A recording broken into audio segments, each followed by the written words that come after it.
How great is God, exalted in power, majestic above all. The heavens tell of his greatness. The skies display his awesome craftsmanship.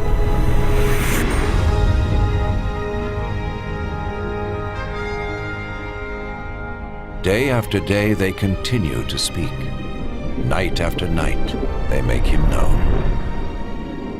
In creating the heavens, God also created the earth and formed man from the dust of the ground and breathed into his nostrils the breath of life.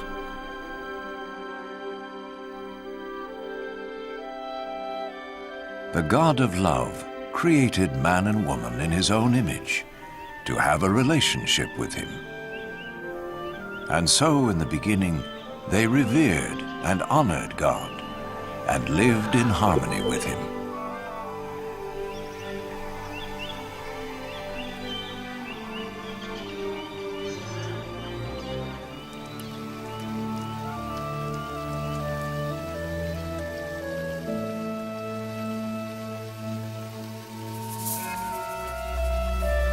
This continued until one day Satan tempted the woman to eat the forbidden fruit, and she gave it to the man, who also ate. In so doing, mankind rebelled against God and went their own way.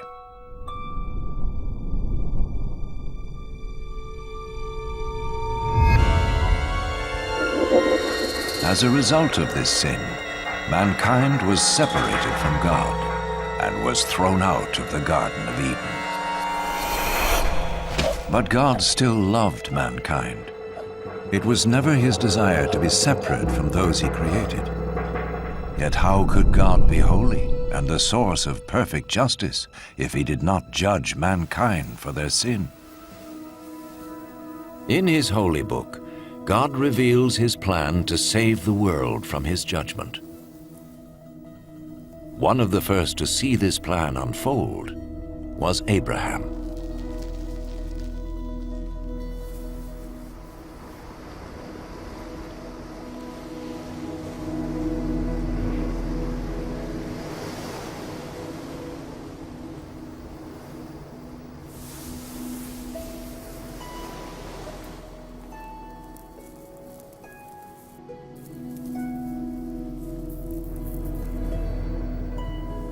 Abraham was a righteous man, whom God promised to bless and make his descendants as numerous as the sand of the sea and the stars of the sky.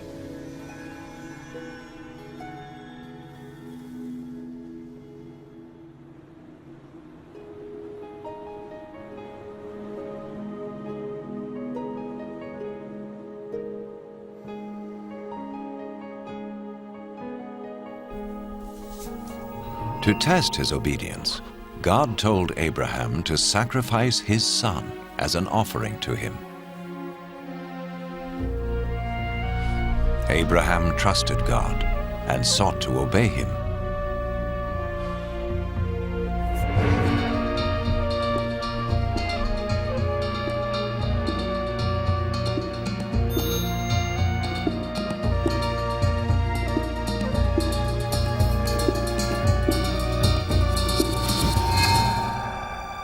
But as he raised his knife to kill his son, the angel of the Lord stopped him.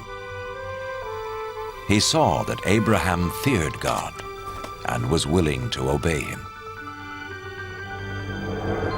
Then Abraham saw a ram caught by its horns in a thicket, and he sacrificed the ram instead of his son as an offering to God.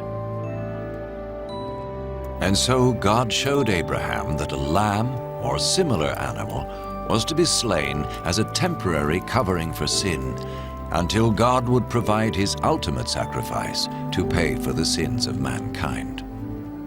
Instead of sin separating man from God, the sacrifice would restore their relationship. The Holy Scriptures speak of one who was to come and be the ultimate sacrifice for the sins of the world, As the ram took the place of Abraham's son, so this one who would come would take man's place, so he could be forgiven. Some refer to this person as the Messiah, the one who would come and reconcile the world back to God once and for all.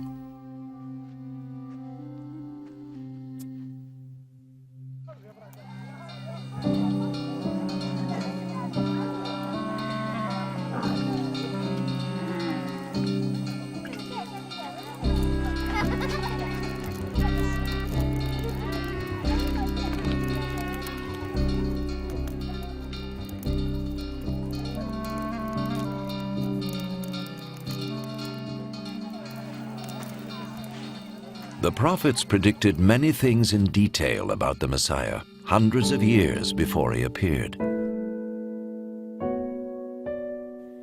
The prophet Isaiah foretold that his birth was to be a miraculous one.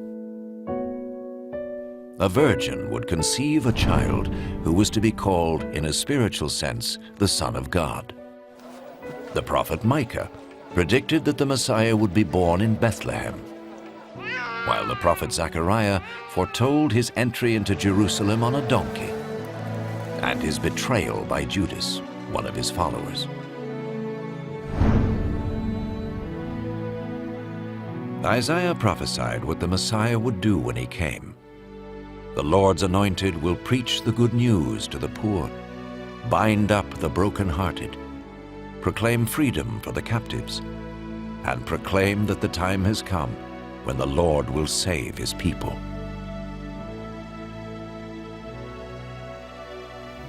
So who was the Messiah? In the 1st century, a prophet came called Jesus. Some thought he was the one the prophet spoke about. Could this be? Did his life fulfill what was predicted of him? Was Jesus more than a prophet?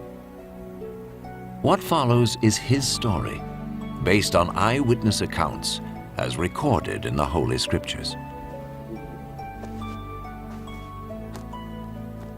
An actor plays the part of Jesus, and though no actor is worthy of such a role, it has been done so that we may understand and benefit from the life of Jesus.